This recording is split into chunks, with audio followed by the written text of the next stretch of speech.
I think there's a level of intensity in Arkham Asylum that has been lacking from other video games. In Arkham Asylum, it's the real world, and he's fighting real thugs and real killers, and people really do get killed in the game. It's a very, very scary world, but it's a world that he's perfectly suited for. In Batman Arkham Asylum, we really wanted Batman to face the worst night of his life. And so by taking him to Arkham Asylum, the home of the supervillains and where they are all kept, we really could take Batman and challenge him in so many varied and different ways. You're in this kind of dark universe where you're not entirely sure of anyone's motives. From the very first cinematic, when I saw the picture, it became really clear just how dark this was going to be. We wanted to create a game that was in a dark, gritty environment. Arkham Asylum really lends itself to that location and the kind of mood that every Batman fan really wants to play a game in. When I started my career in the early 80s, there were a lot of Batman developments I'd see at various studios, and they were all brightly colored, kind of camp interpretations of Batman. I would love to do Batman if we could make the cartoons like the old Fleischer Superman cartoons, because that should be his world. Art Deco, dark, with stirring music, a very cinematic take on it. Creating art, in the Batman world was something very exciting for all of us. Well, this is a different kind of animation than anyone has seen before. It's a very unique look, and I think the audience is going to get very excited by it. It looks great. Something which is really big in the Batman world is the Gothic. So we try to really kind of push the Gothic elements, the kind of like Victorian era, a lot of like metalwork. Gotham is an East Coast city, and it was built a long time ago, so there are a lot of English and European influences in its design.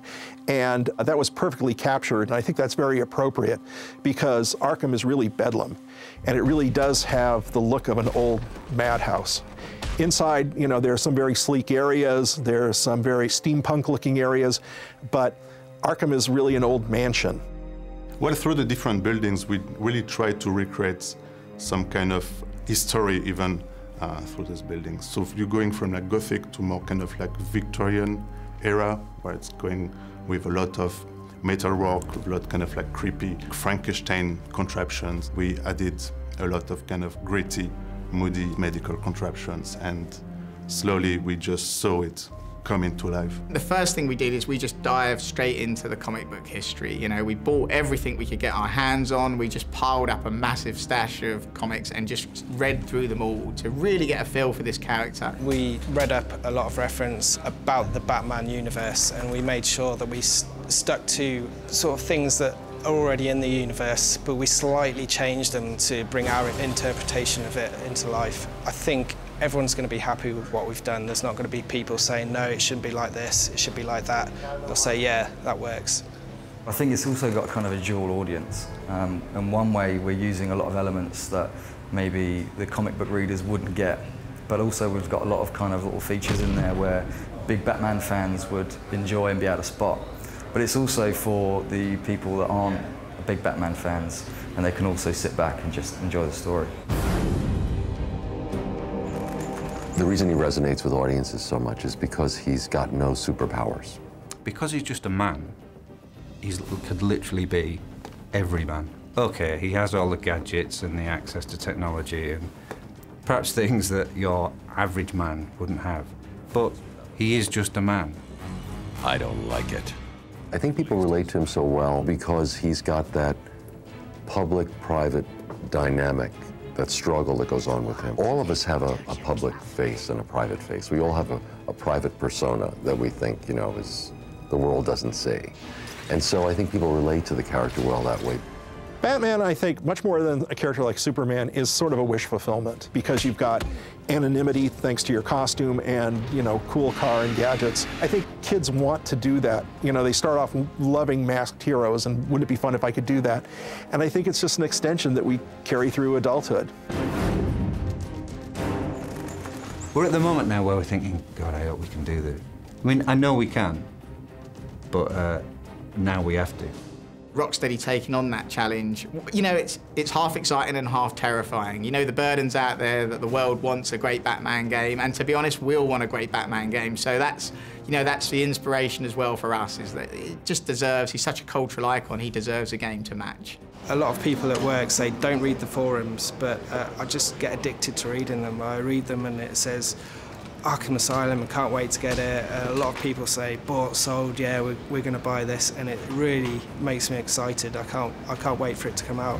We've got a lot of critics that will be kind of scrutinising this product. So we have to be careful in kind of what we show, have to be very focused in terms of where we come up with the ideas. It's very exciting to see people thinking the game is looking great, but they haven't seen anything yet. I can tell to the Batman fans that we've been really digging through all the graphic novels and stuff, and the game is full of cameos, of references from 70 years of Batman history.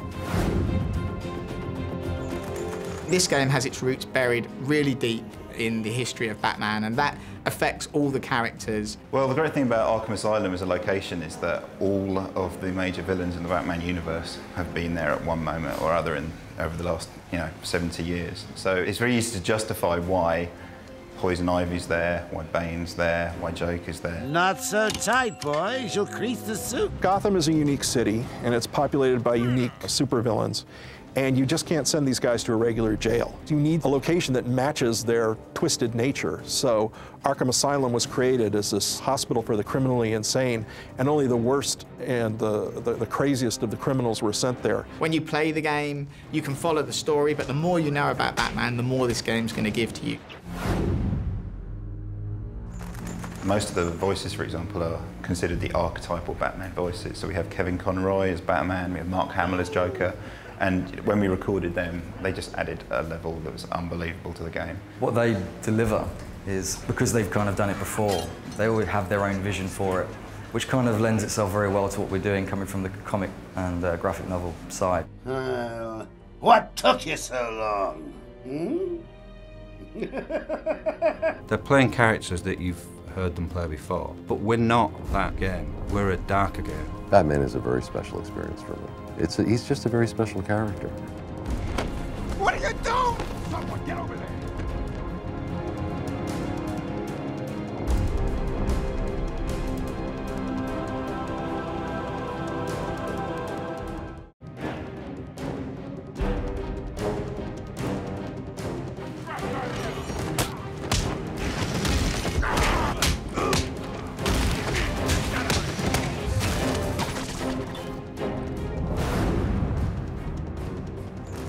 In choosing the game location, what we really wanted to do was to pick a location that could represent all the facets of Batman.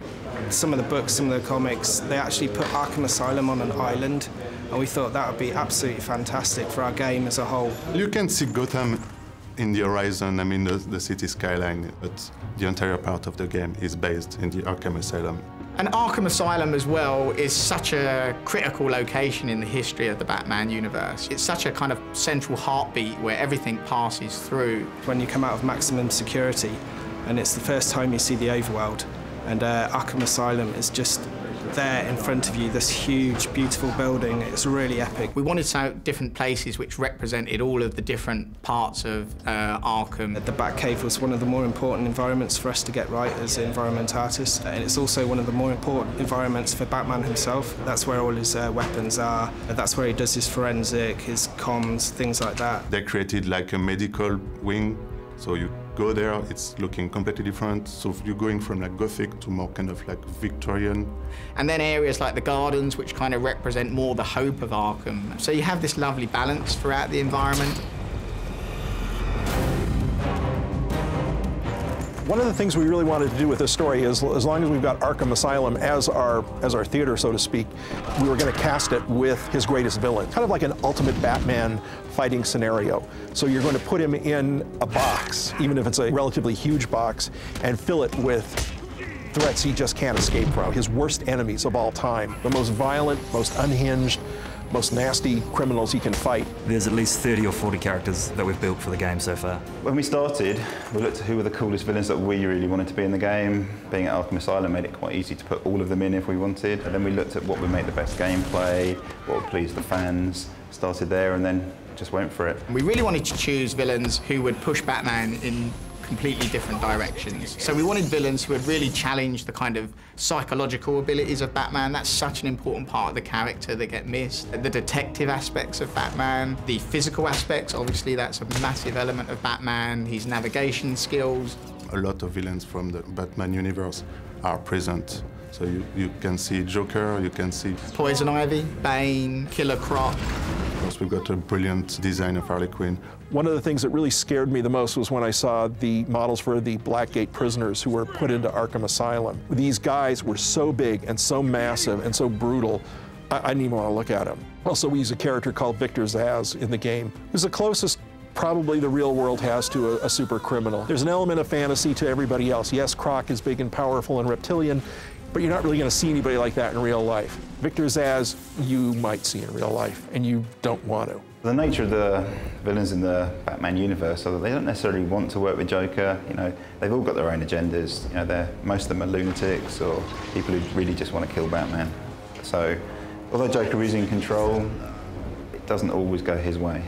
That gives the game a whole unique flavour, and Joker's such a fantastic character to base the whole game around and to really be driving the whole experience. Because he's so charismatic and funny, you kind of hate him, but you kind of love him, because when he's on screen, he's just so funny and interesting, but you really want to get him at the end of the day for making your life such a misery. Batman's surrounded constantly by Gordon and Oracle. Oracle provides his technical backup, plans, schematics if necessary for Arkham Island. She's kind of just off-site, being able to give him any information that he requires to solve crimes. We've got two distinct kind of gameplay modes, and we want to achieve, with one of them, we really want to achieve a feeling that you're creating fear in the enemies, that you're really having an emotional impact on them, that they're reacting to the fact that they can't see you and you're Batman, and you really are picking them off and kind of playing with them. The other kind of aspect that we work on for the AI is the combat side of things. Lots of people coming at you and you feeling like you're just batting them around, you know, you're dancing around, you're jumping over them, you're really dealing with this huge multitude of people that are coming at you, and that it doesn't feel like they're holding back on you.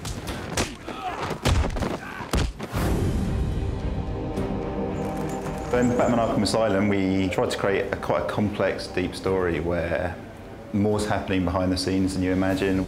The story is probably one of Batman's biggest challenges.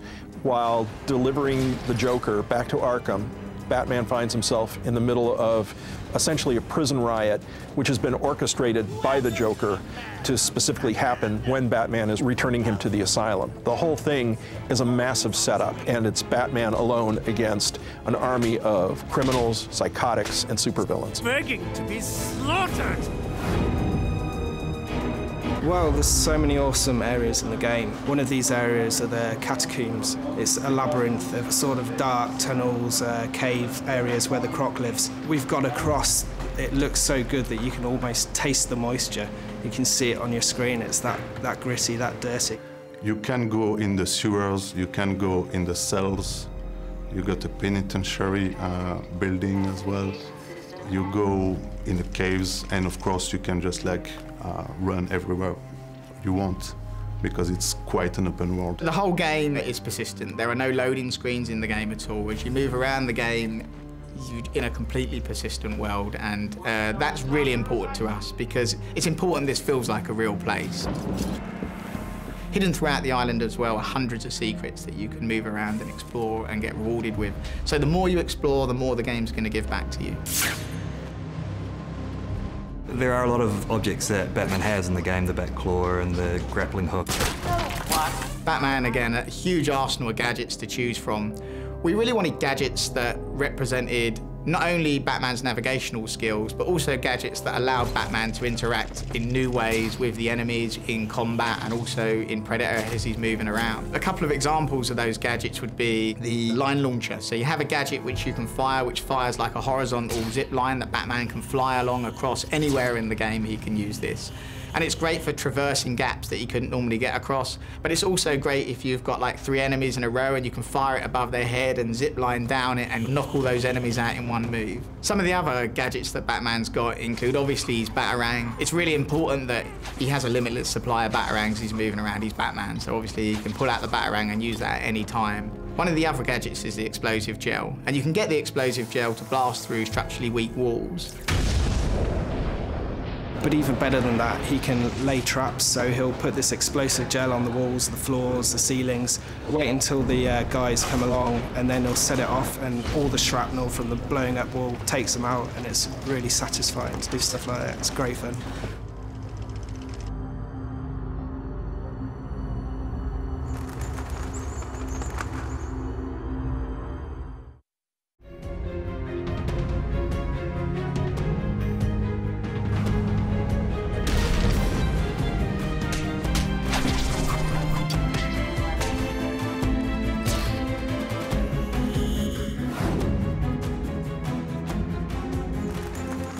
difference between animating for the cutscenes from in-game is really the cutscenes are kind of specifically for a scene. From the storyboards, we start straight away on trying to recreate comic book frames and compositions. And everything we do for the cutscenes is very specific to the shot. We tend not to reuse too much, and with having the studio right next to us, it's very easy just to go in and kind of capture things that we want. Then we obviously process them, see if they work in the scene, and continue to work on them until they're right. We actually worked on the cinematics for a good 6 months. I think that we became more focused as we moved on with the score. We kind of work in layers, so first you've got your basic visuals, and then when the sound and the sound effects and all the music and everything comes into play, that's when it really starts to be something that you've hoped for from the beginning.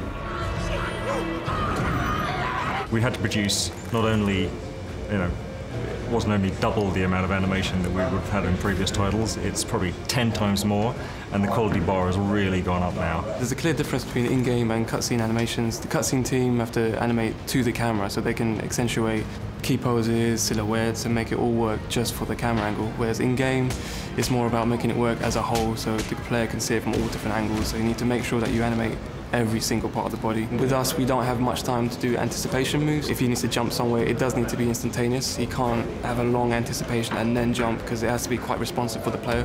They need to be able to press the button, and it needs to happen straight away. So we've got quite a big challenge there.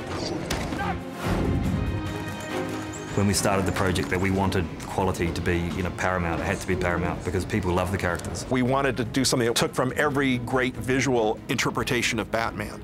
So even though it doesn't look a lot like Bob Kane, you might see a little bit of, a hint or a throwback to him. It isn't solely the Wildstorm look. There's a little bit of Neil Adams in there. There's a little bit of Frank Miller. We just wanted to get something that gave the coolest visual interpretation of Batman and his enemies. Also with Batman, in effect, he was two characters. The first character being Batman himself, his body, but also his cape for us was basically treated as another character. The cape is obviously a big signature part of Batman. In the comic books and the graphic novels, the cape is used to almost define a mood in a way, and it almost has its own character. We wanted our cape to do that, which was like a major time investment for us to get that to work. It's been quite a long slog for the cape.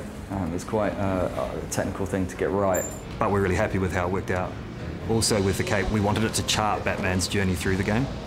So when he had key encounters, we wanted him to, like for example, if he was to have a fight with Croc, then Croc would damage his cape in some way, and that would constantly remind the person playing the game of their journey and what they've been through to get to the end of the game. If you're going to make DC characters, then you have to give them, weeks and weeks. So we'd probably spend anything up to 6 to 8 weeks on a big, serious character. You'll work from the 2D image, but you'll actually end up with something that is different and hopefully gives more back. Harlequin, who's kind of almost a young, athletic kind of character. We have to use the motion to get this across. Our Joker is a little different. He's more dancing and more prancing around. He'll hop around and make really exaggerated expressions and stuff. With the combat system in Batman, we really went back to basics and tried a lot of different things because we really wanted to get that feel of being a superhero. It's really important to us that when you pick up the pad, Batman, if he's taking 4, 5, 6 henchmen on, he doesn't have a lot of trouble. I mean, he's a highly trained martial artist, so we really wanted the player to feel that power. So the skill in the game really comes from when you're taking on 8, 9, 10 enemies, one with a taser, one with a machine gun, one with a pipe he's ripped off the wall, and balancing that danger in the room. When we looked at how Batman would take down a number of armed enemies, we really the standard route to go would be to introduce a sort of stealth mechanic. But we thought that would make Batman feel really weak and scared of the enemies, and that's not what Batman is. He's a predator. He preys on these enemies, and he preys on the fear of these enemies. We looked at introducing what we called the invisible predator mechanic. Now, this mechanic allows Batman to move around in the rafters of a building without the enemies even knowing he's there, and he can study where they're moving and choose when and how to take them down. And that whole kind of preparedness of Batman is a really important part of his character as well. It's a mix of mocap animation and more kind of like traditional hand-animated animations. Motion capture gives you a realistic experience. With hand animation, you can get more of an emphasis on key poses, even in the sky. You still need to stylize the poses in the air, and that's where hand animation is always useful. The main villains are mainly hand animated because we want to capture that abstract feeling. People like Harley are acrobatic people, so we have to bring in a gymnast to do all the gymnastic moves like walkovers, flips, jumps, cartwheels, all sorts of things that nobody here can obviously do. Well, we find that animators are actually very good at producing the results they want to. No matter how good an animator you are, it's that subtlety that really takes the time. And in games production, we don't have the luxury all the time of really spending a lot of time on the animation. So, you know, the ambient stuff we have in the background is looking absolutely fantastic now. This is our very own in-house motion capture studio. We're really lucky to have it. What we do is, after we've planned our moves, we get a guy into the suit and we cover him in these little shiny dots here. And we do a lot of calibration to make sure that the software understands the size and shape of his body. And then we're pretty much, you know, after initial setup, ready to start capturing. I mean, I think the main kind of areas in which the AI really challenges you in this game is in the predator rooms, where you're having to kind of work out how to pick them off, how to take them out without being seen, how to create that level of fear in them. And, you know, as the game progresses, obviously the kind of challenge ramps up. This is the designer's main tool, this program, and this is how they put together levels, how they slot together the building blocks of a level, basically. See whether the level's set up properly to allow the characters to move around. So that's more to do with the geometry of a level, how the physical kind of layout of a level, but this is to do with the events in a level, you know, what happens and in what order things happen within that level. So this is what the designer would use in order to say, you know, create this character now, make him run over there, make him say this, make him attack Batman.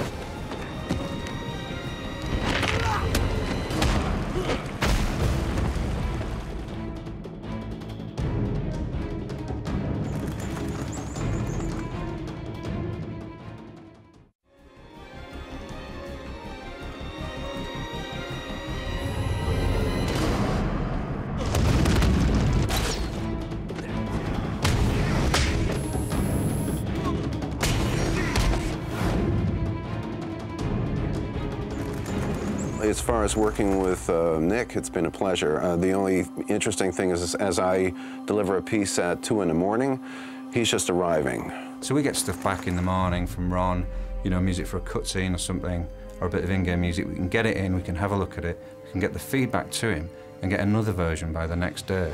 I'd love to tell you that it was painful, but it's been so easy. It's been a pleasure working with those two. Those guys really are sharp, know what they're doing, and it's been a lot of fun, more of a collaborative, coast-to-coast kind of effort. Oh, there was an open line the entire time, you know, from the get-go. So there was a lot of back and forth. We knew that we were going with Arkham Asylum as our location. There was a list of villains that looked to be like our key players, and then you kind of just, you know, made the whole thing fit. I am a Batman fan, yeah. I knew a few of the graphic novels, but since working on Batman, I had to like sleep, live, eat, drink 24 hours a day with Batman, so I really dig the character a lot since, and he's a really amazing. For me, as an actor, to be honest, the actor's job is always the same. It's to bring reality. An AI lead has to manage the focus of the AI, what we're concentrating on, what we want to achieve with the AI. So what effect do we want the AI to have on the player, how it reinforces what they do, how it gives them feedback, and how it makes them feel good about what they do as well. I would work on the sounds for Batman specifically, his movement sounds, creating his special weapons, things like that. One of the great things that Rocksteady brings to it is it's a very English company, so there is a very English sensibility to the design and to the look of Arkham and to Gotham. Working with Paul Dini's been awesome. He knows a lot about Batman. He's currently the writer on Detective Comics. Any questions we have or any ideas we have, we can run through him. It's just been a great process. I'm absolutely thrilled to have Kevin and Mark back reprising their roles in the Arkham Asylum game. There is no Batman in my mind other than Kevin Conroy, and Mark is the perfect Joker. It's so much more exciting if you can see him in the recording studio, because he almost devours the microphone. He becomes so animated as the Joker that he kind of takes over the recording studio. It's really wonderful to be a part of. Because we had that much experience, we knew what we wanted to do from the start. We knew exactly what we wanted to do with the shaders, we wanted to do with the environment, how to make it like work perfectly on the 360, PS3, of course on the PC. We did keep the dark aspect of Batman because that essentially really grasps what Batman's identity is musically. But then past that, we really didn't care exactly what was written beforehand or not. It was just trying to blaze something that would be iconic to our game. And to that, I kind of hand it to him and Rocksteady to take that chance, that artistic chance to be able to do that. I would say the entire game is looking very, very good. And I would say it's because I'm working with a very talented art team. They are very experienced, very senior, and it's very pleasure and a joy to work with such multi-skilled guys. It's great to be a part of the Batman universe.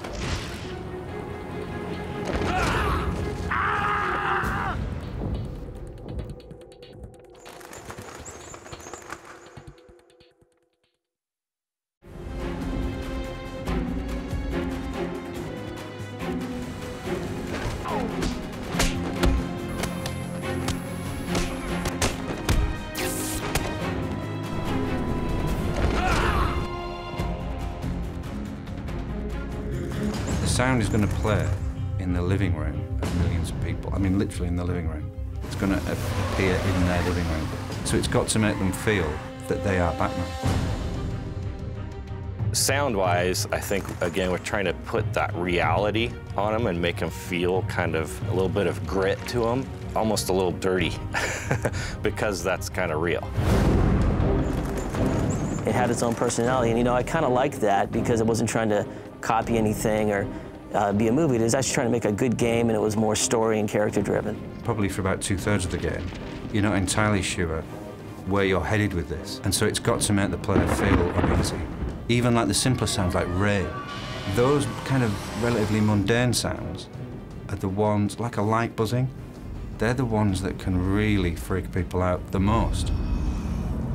Same thing with the weapons too. The weapons that we did, they can be very realistic sounding versus high tech, but it still could exist today. So we've got a week's worth of Foley books with Warner Brothers just to record things like people jumping, people landing. They're the most important sounds for me. Everything that Batman does, everything he reacts to, it's got to sound not just believable, but it's got to sound like you are Batman.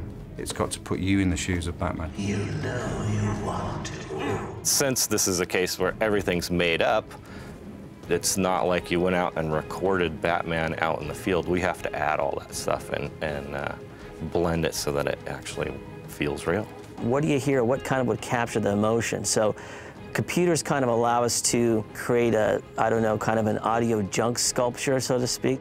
There can be a little bit of a disconnect if the sound isn't correct with feeling like that character is actually real, a real actual person. And so getting all those little details, the Foley and the sound design that is associated with each of those characters, right, really adds to them being real.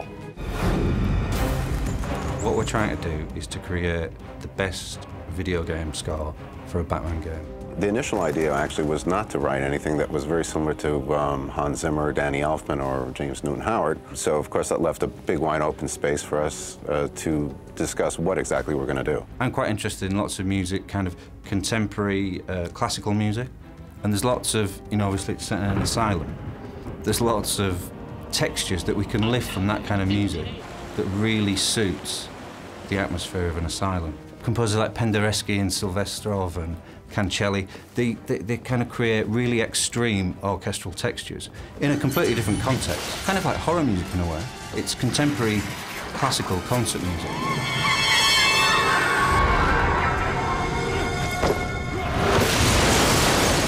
Nick had written a theme for Batman itself. There's one theme for the game, which is on that wall there. Often you get, especially from publishers, you get this idea that, okay, so there's Batman, so he'll have a theme. There's the Joker, he'll have a theme. And then at some point they'll have a fight, and so there'll be a Batman and Joker musical fight. I'm much more interested in the player experience. So we've got a theme, like a bit of musical DNA really, that is in every single piece of music.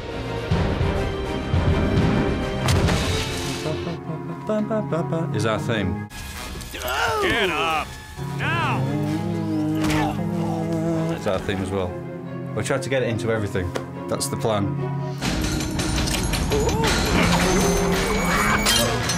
There's no escape, Joker.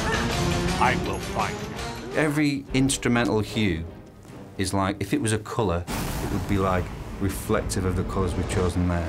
Like dark blues, dark browns. You know, it's a dark score, not just the melodic and harmonic material, but the actual instrumentation. Extremely loud, fast, busy, atonal, lots of dissonance, and then right back to kind of more traditional, kind of straight-ahead Hollywood film score. We've played with the voice a little. Joker gets a bit darker than the animated series. Nasty and yet sweet in a weird way, bittersweet, but very nasty. Note to self, need stronger test subjects. The most important sounds of the game are the sounds of Batman. The way Batman moves through the environment. Anything Batman does, obviously, is key to the player. Batman sounds like Batman. No, you can't ask more than that. Another mutation. If Joker's making these monsters, he hasn't perfected the formula yet.